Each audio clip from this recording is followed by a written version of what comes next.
So, you like JRPGs, do you? Some Final Fantasy V, a bit of Persona 4, with a dash of Dragon Quest VII, All good games, yes. But have you tried Disgaea? Disgaea, an anthology series taking place in a hellish underworld known as the Netherworld. With each installment, you follow a different cast of demonic characters. Every game adds a new spooky layer of gameplay for both casual and hardcore fans of the series. Today, my blood-sucking brethren, we will be talking about the supposed dark horse of the franchise, Disgaea 3: Absence of Justice. Released in January 2008, Disgaea 3 is the first game of the franchise to be released on the PS3. Then it got a remastered edition called Absence of Detention for the PS Vita, offering better graphics and more content. Anybody remember the Vita? No? Just me? That's fine.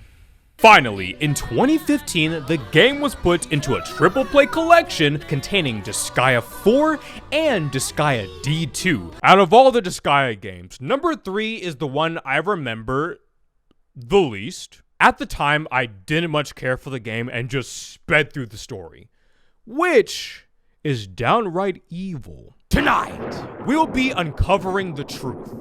Is Disgaea 3 mid? Or is it actually the best game in the entire franchise? So how do you play Disgaea 3? Every Disgaea game uses the same core mechanics, a strategy turn-based game with a grid system. Disgaea is a grind-heavy game with so many abilities that reference other anime, equipment, characters, crazy numbers, and strategies, all leading you to reach level 9,999. Which again, why would you do that? Fucking read a book. When was the last time you called your mom?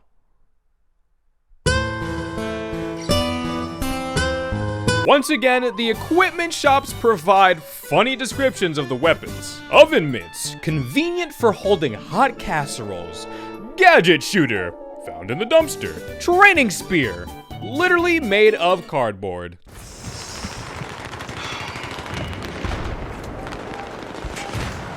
I spent $84 on this.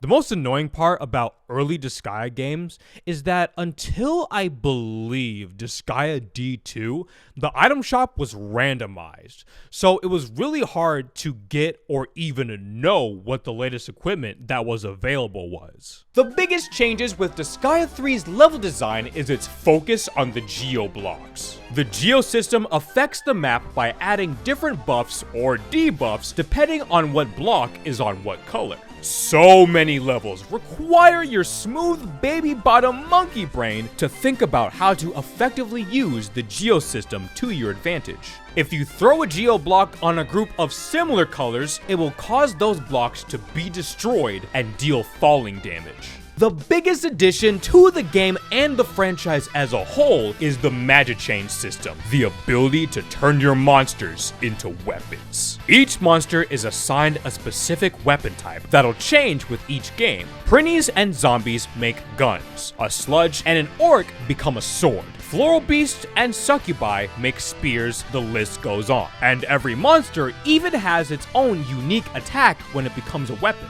Unfortunately, Magichain sucks in Disgaea 3. It only lasts 2 turns, and you can only Magichain if your humanoid units are in the same club as your monster units. Plus, the base stats of your monsters becomes the stats of your weapon. So, if you play the game casually like me, 9 times out of 10, you're just better off using your regular equipment. Speaking of clubs, we have to talk about the Dark Assembly. The Dark Assembly, known as the homeroom in Disgaea 3, allows you to unlock features in the game such as new characters, clubs, or better equipment by spending your mana. Whenever you enter the homeroom, you occasionally get a brand new teacher who either try to seduce or murder you. There is no in between. However, in order to unlock these features, you are taken into the Dark Assembly with a bunch of representatives. Each class rep has a random favorability to your request, from totally in favor to being completely against it. The bribing system allows you to give NPCs items they like from your inventory in order to change their mind and favor your request. Bro, please, I just want to be happy, and there's only a 3% chance the bill will pass. Look, I'll give you my house, my beautiful wife, my car, my bank information, hell, I'll even give you the nuclear launch codes. Just please pass the bill. Yeah, I'm slightly interested in all this.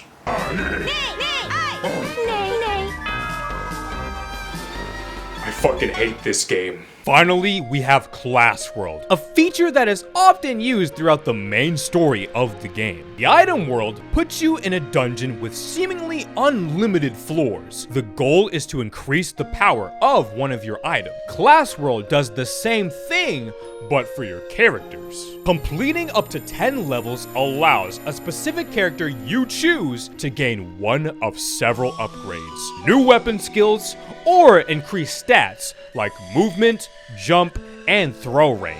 As you can see, Disgaea 3 adds so many new gameplay elements to the franchise, it's great.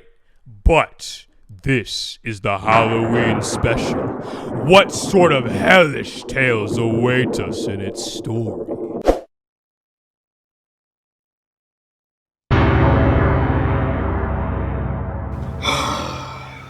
I kinda wish you told me that sooner. Welcome, one and all, to Evil Academy, an institute where demon children grow to become hellish beasts and monsters of society. Classes begin at midnight with fun, bloody festivals and a massacre for graduation. At prom, we commit arson.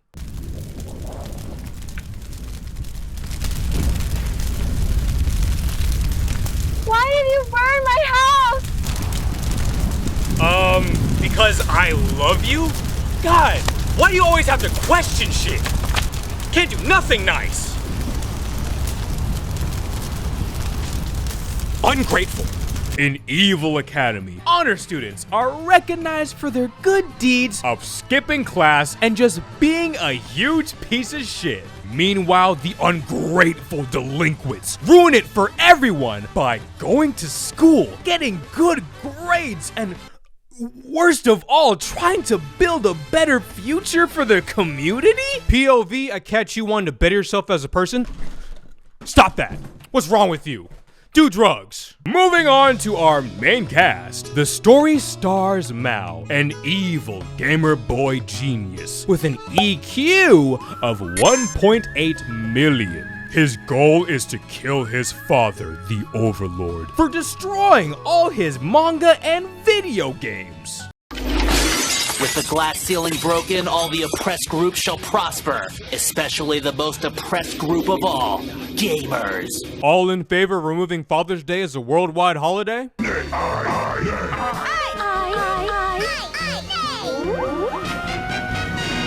God, I love democracy. In order to seek his revenge, Mao, the self-absorbed and somewhat racist Hey, trio de loser guys! Where's your ese, homes, and güeros?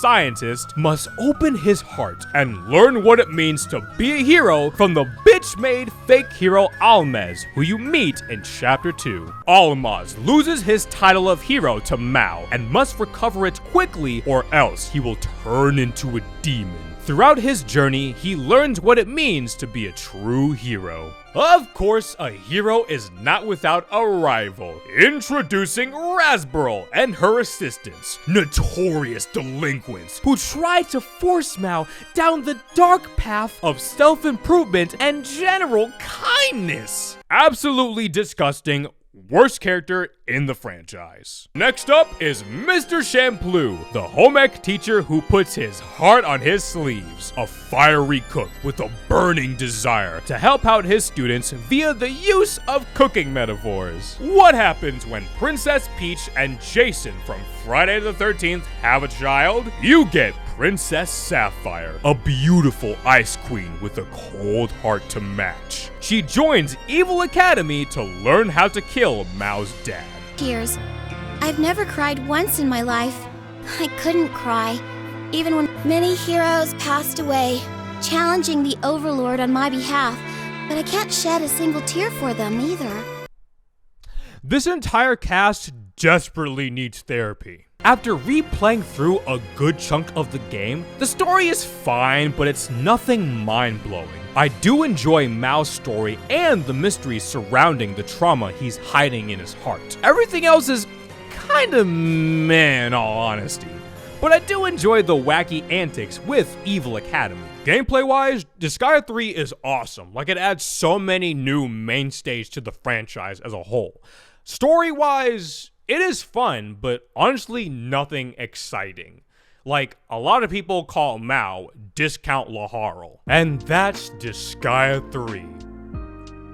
Shit your pants. It was really great to go through this game again. I remember seeing it all the time at GameStop when it first came out, but I had no idea what Disgaea was at the time. I feel like Disgaea 3 truly sets the general standard for what to expect from a Disgaea game going forward. I love the magic chain system, and I love the crazy attack animations with the 2D sprites. It doesn't take itself seriously, but does know when to let the emotions breathe. Let me know what you guys think about Disgaea 3 or just Disgaea as a whole. Thank you guys very much for watching. Like, comment, subscribe, the whole YouTube shebang. And happy Halloween. Bye.